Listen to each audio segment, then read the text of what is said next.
It has been a few months since Vegeta and Raditz left Earth in search for Frieza. After failing to wish for immortality, they instead resorted to more drastic measures by hunting down members of the Frieza Force. Though they made quick work of Qui, Goldor, Zarbon and Dodoria, they knew Frieza would be a much harder enemy to battle against. Bardcok, Guinea and Kakarot are worried about what they could have been up to, but they couldn't risk going out there and looking for them. It would just mean more death and destruction. But their questions were soon answered as a ship crashed down back on Earth. Raditz arrives, hurt. He warns that Frieza knows their location, and though Goku and the others are on guard, they're quick to help him up. The older brother explains that Vegeta never gave up their location. Instead, it was Raditz himself. He was too weak-minded. He couldn't take the punishment. He was only let go to make sure that Frieza got a fair fight once he arrived on Earth. A sweat drop falls from Goku's face, asking Raditz where the hell Vegeta is. Bardcok, Goku and the others wonder what's happened to Vegeta, and they'll find out soon enough. But first, let's try to get this video to 3,000 likes. And don't forget to subscribe and share with friends who like Dragon Ball. Then, I will post the next part. Anyways, let's continue. We cut to Vegeta in chains as Frieza slaps him. It's clear that Vegeta had been used as a training dummy for a few days by Frieza. It didn't look like he could take anymore, but even so, he still had the goal to spit at the Emperor. Frieza chuckles. He doesn't care about his insolence. He can kill him at any moment, but he's still valuable for now. Frieza turns around, asking how long until they reach Earth. Apule says, a month. A month? Bardcok replies, they need to prepare.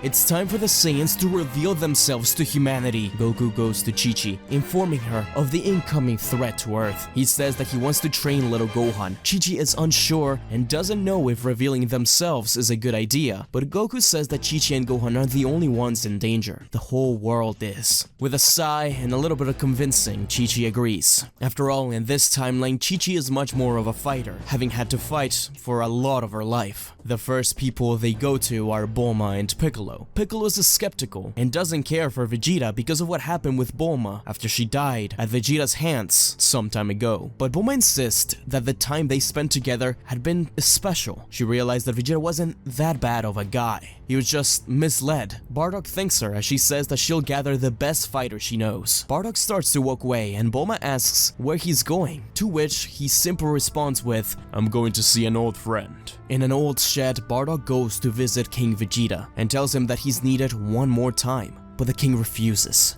not even looking at Bardcok. It doesn't matter what it is, he's given up that life after the painful defeat he had in front of Bardcok. But Bardcok explains that Frieza is coming, but he just refuses. The rebel Saiyan begins to walk away, and as he does, he says, You know, they have the prince too. Bardcok exits the area as King Vegeta's aura emanates and sparks up in anger, but he remains seated in his chair. We then cut to Capsule Corp, where the Z Fighters gather. Goku, Gohan, Krillin, Piccolo, Tien, Yamcha, Master Roshi, Grandpa Gohan, Guinea, Chi-Chi, Raditz, and Yajirobe. Everybody is wondering why they've been summoned. They have no memories of each other, only pictures of them together. They have tried to figure out how these pictures came to be, but they never really got an answer. But Bulma, she finally knew. After the events with Vegeta, she found out. Bardcok explains who the Saiyans are. He worked alongside the Z Fighters of Earth to fight and bring down King Vegeta's rule of Earth. He reveals that after the battle, he wished for everyone on Earth to forget the struggles they endured and the Saiyans themselves. Everyone is in a state of confusion, and they go from being shocked to saddened by the news. Tien tells them that whatever it is they need help with, they can forget it. He refuses to team up with someone who had brought more harm to Earth than good. Master Roshi speaks up and says that as martial artists, they have already defended Earth more ways than one, and that not only are their lives at stake, but the entirety of Earth. It's their duty to defend the planet. Tien knows that Roshi's telling the truth, but says that even if he wanted to help, he has no idea how they're expected to get so strong in such a short amount of time. That's when Grandpa Gohan steps forward, saying that he might have a little idea as he takes out the power pole. Piccolo responds in a snap, saying, Of course, that old man must have a weight for us to train. Master Roshi's eyes widened, realizing what they're talking about. At Kami's lookout, Kami asks Piccolo for his opinion on the Saiyans, and whether or not they can be trusted, as they both watch the rest of the fighters climb up Korin Tower, with Roshi leading the gang, and Bardcok actually struggling a little bit. Piccolo exclaims that he isn't sure, but right now, they don't have an option. This Frieza guy has the potential to wipe out all of life on Earth. For once, he should trust his other half. Kami, Popo, Roshi, and Grappa Gohan leave the rest of the warriors in training, as they each individually improve. They get stronger massively thanks to the training against the Saiyans. Mr. Popo starts to hype up the time chamber, and Bardcok is very interested, but he allows the other fighters to enter first. But slowly, they realize that none of them can stay there for long, not even Kakarot. There just seems to be something that they lack, a push for it. Bardcok is unsure about the chamber, but that's when he feels an immense power behind them. They all turn around to see King Vegeta wearing his royal cape for the first time in years. King Vegeta simply says, Bardcok, let's save my son. He had followed Bardcok's scouter signature towards the lookout. He then takes that set scouter and crushes it in his palm, explaining that he's done relying on it, and it's time for him and Bardcok to settle the score. The Z fighters are on guard, but Bardcok reassures them that they don't need to worry. He is now a new ally, a powerful one at that. The two of them walk into the time chamber together. In the meantime, Goku trains Gohan along with the rest of the fighters as he learns a lot about life. He apologizes to them all individually, saying that he's sorry that he didn't reach out sooner and that he really did miss them as friends. It seems that over time, they start to remember him too. Raditz and Gine begin to bond over their training too, as he really did miss his family. Soon enough, Bardcok and King Vegeta step out of the time chamber, both of them visibly hurt and barely standing. Goku can't believe it. Their power had skyrocketed since the last time they saw them. This was the motivation the Z fighters needed to step into the time chamber one more time and give it a true shot. This time, they could do it. In pairs, the Z fighters continue to train within the Room of Spirit and Time, gradually getting stronger and stronger until that fateful day arrives. Frieza brings his army and the Ginyu Force to the all-out war. As the spaceship looms overhead, the Z fighters are ready, standing tall at the battle site, as many forces begin to pour out of the ship. First is the random soldiers, then Frieza, whose power shakes everyone, and finally the Ginyu Force right behind him, with Vegeta in a shock collar next to them. He has been forced to be part of the Ginyu Force for this battle, so he must do poses and moves, or else he'll be shocked. The Z fighters say that they don't have time for these random minions, as Piccolo, Krillin, and the rest use area of attack moves to wipe out large portions of them. The scatter Kamehameha, even something akin to the Hellzone grenade. In the end, Piccolo and Tien take on the Ginyu Force by themselves, as they're strong enough to do so. King Vegeta also helps out in order to free his son. They can't believe it,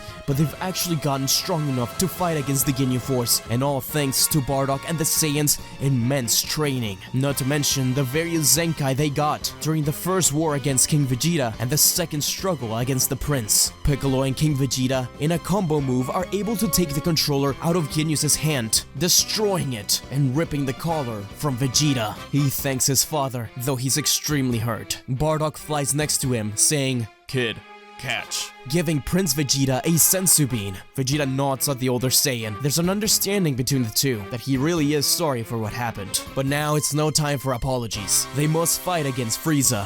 Bulma runs to Vegeta, hugging him from behind, saying that she's glad to see that he's okay. Vegeta kinda pushes her off, but can't help but crack a smile, telling her to get out of there. Things are about to get ugly, as he turns back to look at Ginyu, stepping forward, King Vegeta by his side, and soon being joined by Krillin, Tien, and the others. The team takes on the Ginyu Force, giving them no time to breathe. And remember, they're off one member, as Vegeta had already killed Goldo. Vegeta has fought the Ginyu Force before at this point, and he knows a lot of their tricks already, giving pointers to the rest of the Z fighters. Ginyu even tries to switch bodies with Vegeta, but Piccolo saves him by extending his hand out and pulling Vegeta out of the way. Vegeta says he doesn't need any help from the Namekian, but even so, in a combined Kamehameha, Makan Kozapo, Gallic Gun, Kiko Ho, and others, the team defeat the Ginyu Force. with Grandpa Gohan and Master Roshi telling them how proud they were. But now they could rest. They were extremely hurt. The human Z-Fighters could no longer fight. They had used the rest of their power in that final blast. All that was left now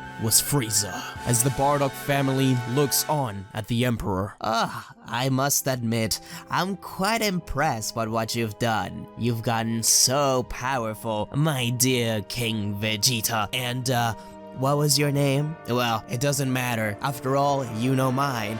You have the great honor to know the name of the Emperor Frieza. Well then, shall we begin? The Bardcok family takes on Frieza, fighting well together, but start to quickly lose ground once Frieza starts to transform. First, Raditz is pierced through the chest by second form Frieza. Then the Z-Fighters are all hit by various death beams from third form Frieza. And just to mess with them, Frieza transforms into his final form, as it seems like only King Vegeta, the Prince, Goku, Bardcok, Guinea, and Piccolo are the only ones that can remain fighting. It seems like Frieza is torturing them, making sure not to kill them in order to make them suffer. But one Saiyan doesn't back down from the fight. One Saiyan puts all of her will and motivation to keep fighting, that one being Guinea. Guinea, even though being weaker than the others, puts up most of the fight just out of pure raw will and her instincts to protect her family. And Kid Gohan is right next to her. Even though Goku and Chi-Chi tell him to stand back, he refuses to leave his grandmother's side. Frieza is intrigued by this, so he focuses on torturing her. Gohan gets very angry very quickly, getting a huge power boost from seeing his grandmother in this state, attacking Frieza with all his might. This actually manages to catch Frieza off guard, as the Emperor gets angry and kicks Gohan away, sending a death beam right after him. But Guinea gets in the way. Guinea falls to the ground, holding her grandson, but he soon realizes that she is gone. As a tear from Gohan falls onto Guinea's face, Goku, Bardcok, and Raditz all trigger the same transformation. The three great Super Saiyans exploding in raw energy. But even so, through the battle against the three Saiyans, none of them are quite powerful enough to defeat Frieza on their own. But working together, they have a real chance. King Vegeta and the Prince couldn't believe it. This transformation coming from the low class, Vegeta begins to rant about it, but the king puts a hand on his son's shoulder, saying that, We no longer live in that kind of society, son. This is a world where even a low-class Saiyan can defeat an elite if he trains hard enough. There's no wall they can't surpass. We just have to keep that mindset and climb those walls too. the fight is long, tiring, and hurtful. Frieza, even after going 100%, starts to lose power. The four of them are very tired and hurt, but eventually Frieza starts to lose, his stamina draining quicker than any of the three Saiyans. And as it seems they all can defeat him, Goku, Bardcok, and Raditz stand before Frieza, key balls in hand. But they all feel the Prince and King Vegeta's power rise behind them. Bardcok smirks, saying, I'm not gonna kill you, but I'm not gonna save you either. As all members of Bardcok's family rush away, King Vegeta takes the lead, both royals charging up a Gallic gun to finally decimate the Emperor once and for all. It was over. It seemed like Frieza really was defeated. All the Saiyans and Z-Fighters gather around Guinea's body. As Goku hugs Chi-Chi and picks up Gohan, Piccolo says that he's sorry for their loss, but that there's something they can do. After the battle ends, the Earth's casualties are undone thanks to the Dragon Balls and Bulma's help gathering them. Similar to King Piccolo's defeat in the original story, a lot of people were aware of this battle, and they begin to see some of the Saiyans and the Z-Fighters as heroes, with a monument being erected in their honor. But even so, except for Yamcha and maybe Krillin, still live peaceful, isolated lives. Bardcok's just happy they've avenged their comrades and saved the world. And above that, they got Prince Vegeta and Raditz back. Bardcok stands in front of Grandpa Gohan's house. The family had moved not too far away from his. Guinea walks up to her husband with little Gohan in hand. Bardcok picks up his grandson and smiles at Guinea, telling her that he'll train and get stronger. He's going to protect her and this little guy. He's never gonna let anything happen to them ever again. However, an unknown organization had been preparing something. As they, quote-unquote, see through the facade that Capsule Corp had been created, fighting. These Saiyans were not heroes. They were alien invaders that had provided the technology for the capsules and wanted to take over the world. The Red Ribbon Army would save the world. The androids were the future. Thank you for watching, everyone. This video was edited by Geeks for Fun. I really hope you enjoyed it. I think going through the rest of the story is gonna be pretty fun, and I will continue writing it soon. If you haven't already, be sure to check out What If Frieza Turned Good, the complete story. This one wasn't one I divided into parts. I was just really passionate about it, so I posted the whole story at once. It's a little bit over an hour long, so grab some popcorn and check it out. As always, thank you so much to the Patreons of the channel. Angel MR, Jamont Bourgeois, 7 McCullough, True Lightning Striker, Squad 100, Ghost 1571, PJ9D III, Lee Orchidas, Gabriel Scott, Orange Bag YT, Trent Rolls, D-Man Plays, Jim G, Drum Foster, D Miles, The Gaming Galaxy, Dakota Kaiser, Salil Paranjape, Keith Grimes, Celestia, Dreadpool, The Baked Potato, and the OG, the real Samuel Randall. Anyways guys, I hope you enjoyed, and until we meet again, see ya!